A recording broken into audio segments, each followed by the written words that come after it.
Hello guys, तो आज हम लोग शुरू करेंगे नया टॉपिक पैरासाइटोलॉजी। पैरासाइटोलॉजी में भी सबसे पहला पैरासाइट हम लोग देखेंगे लीशमानिया डोनोवानी। लीशमानिया डोनोवानी जो नाम दिया गया था वो उसके डिस्कवरर के ऊपर दिया गया था, लीशमान और डोनोवान। ठीक है, ये दोनों ही साइंटिस्ट ने रिपोर्ट किया था इस ऑर्गेनिज्म को साइमल्टेनियसली। लीशमान ने रिपोर्ट किया था लंदन में इन 1903, डोनोवान ने इसे देखा था मद्रास में 1903 में। अब जोग्राफिकल डिस्ट्रीब्यूशन की बात करें तो ये इंडिया के बहुत सारे प्लेसेस में एंडेमिक है। चाइना में है, अफ्रीका में है, साउथ यूरोप, साउथ अमेरिका और रशिया में है। इंडिया में स्पेशली अगर हम लोग देखें तो ये बिहार, असम, वेस्ट बंगाल, मद्रास, उड़ीसा और यूपी में देखा जाता है। अब हम लोग देखते हैं हैबिटेट। जो पैरासाइट होता है वो होस्ट के अंदर इंटरसेलुलर होता है और एमेस्टिगोट फॉर्म में पाया जाता है। एसेंशियली जो पैरासाइट होता है वो आरआई सिस्टम में पाया जाता है। आरआई सिस्टम जैसे कि liver, spleen, bone marrow. Morphology की बात करें तो जो पैरासाइट होता है वो दो स्टेजेस में एग्जिस्ट करता है। फर्स्ट एमेस्टिगोट फॉर्म जो कि मैन के अंदर पाया जाता है और फॉर्मली इसे हम लोग लीशमानियल फॉर्म कहते हैं। सेकेंड प्रोमेस्टिगोट फॉर्म जो कि इंसेक्ट के गर्ट में पाया जाता है। इंसेक्ट हमारी कौन है? फीमेल सैंडफ्लाई, और आर्टिफिशियल कल्चर में भी देखा जा सकता है। अब जो पैरासाइट होता है वो कॉज करता है विसरल लीशमैनियासिस और कालाजार। इसे हम लोग और नाम देते हैं जैसे कि कालाजार, डमडम फीवर क्योंकि डमडम सिटी में देखा गया था, ब्लैक सिकनेस। लीशमानिया डोनोवानी जो होती है वो अपनी लाइफ साइकिल दो होस्ट में कंप्लीट करती है, इसीलिए इसे डायजेनेटिक साइकिल कहते हैं। ठीक है, अब इसमें जो डेफिनेटिव होस्ट होता है वो होता है मैन, डॉग और अदर मैमल्स हो सकते हैं। वेक्टर की बात करें तो फीमेल सैंडफ्लाई होती है जो कि फ्लेबोटोमस स्पीसीज़ की होती है।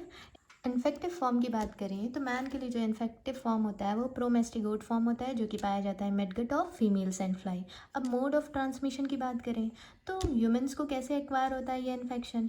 जो इन्फेक्टेड फीमेल सैंडफ्लाई होती है वो अगर बाइट करेगी तो भी ह्यूमन एक्वायर करेगा इन्फेक्शन को।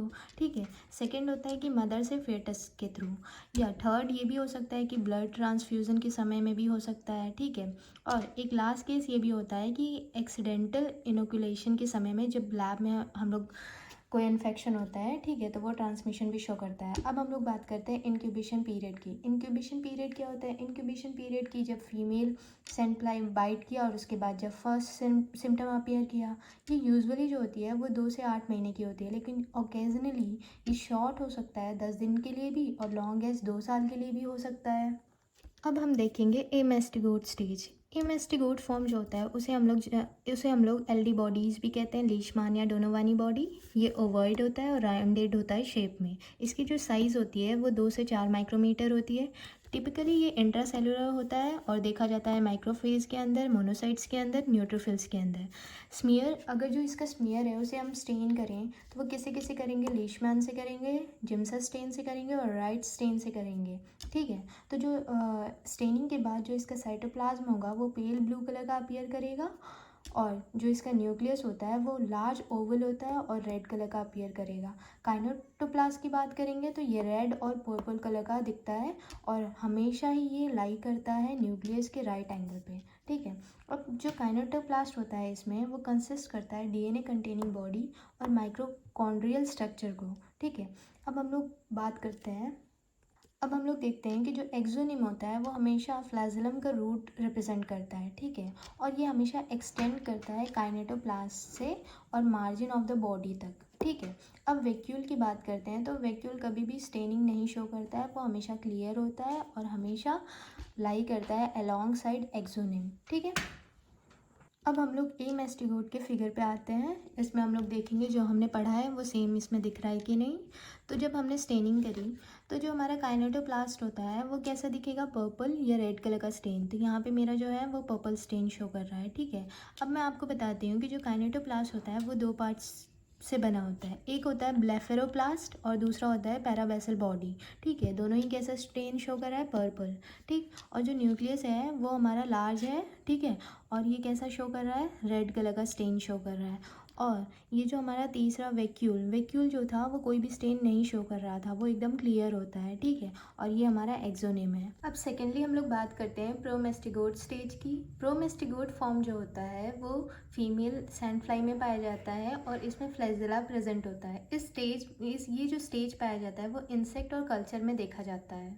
इनिशियली हम लोग ये देखते हैं कि जो प्रोमेस्टिगोट फॉर्म होता है वो छोटा होता है और ओवल शेप का होता है, लेकिन बाद में वो कन्वर्ट हो जाता है लॉन्ग स्पेंडल शेप में, ठीक है। उसकी जो लेंथ होती है वो 15 to 25 माइक्रोमीटर होती है, और जो ब्रेथ होती है वो होती है 1.5 से 3.5 माइक्रोमीटर, ठीक है। अब इसमें एक सिंगल सेंटर्ड न्यूक्लियस होता है। काइनेटोप्लास्ट जो होती है वो ट्रांसवर्स होती है एंटीरियर एंड की, ठीक है, और एंटीरियर एंड पे ही इसके फ्लैजेला भी प्रेजेंट होता है, ठीक। अब जो फ्लैजेलम होता है वो सिंगल होता है, डेलिकेट होता है। उसका मेज़रमेंट की बात करें, उसकी लेंथ की बात करें तो 15 to 28 माइक्रोमीटर होता है। अब अगर हम लोग उसकी स्टेनिंग करें जिम्सा या लीशमान स्टेन से, तो जो उसका साइटोप्लाज्म होता है वो पेल ब्लू कलर का दिखता है, और जो न्यूक्लियस होता है वो पिंक कलर का दिखता है, और जो काइनेटोप्लास्ट होता है वो ब्राइट रेड कलर का दिखता है। और वैक्यूल की बात करें तो वैक्यूल जो होता है वो फ्लैजेलम के रूट के पास प्रेजेंट होता है, और इसमें अनड्यूलेटिंग मेम्ब्रेन जो होता है वो एब्सेंट होता है। अनड्यूलेटिंग मेम्ब्रेन क्या होती है? जो साइटोप्लाज्म होता है उसका एक्सटेंशन होता है जो कि मूवमेंट के लिए मदद करता है, पर इसमें नहीं पाई जाती है। अब इसका फिगर देखते हैं प्रोमेस्टिगोट फॉर्म का। तो इसमें हम लोग देखते हैं कि जो इसका साइटोप्लाज्म है अगर उसे स्टेन करेंगे तो पेल ब्लू दिखता है, ठीक है, न्यूक्लियस पिंकिश सा दिखेगा, और जो काइनेटोप्लास्ट है वो दो चीज़ से बना हुआ है, ब्लेफेरोप्लास्ट और पैराबेसल बॉडी। तो ये दोनों कैसा है? ब्राइट रेड कलर का है। जो वैक्यूल है वो क्लियर है हमारा, और जो एक्सोनिमो है वो फ्लैजेलम के रूट पे दिख रहा है, ठीक है। तो ये हमारा कंप्लीट हो गया। Thank you.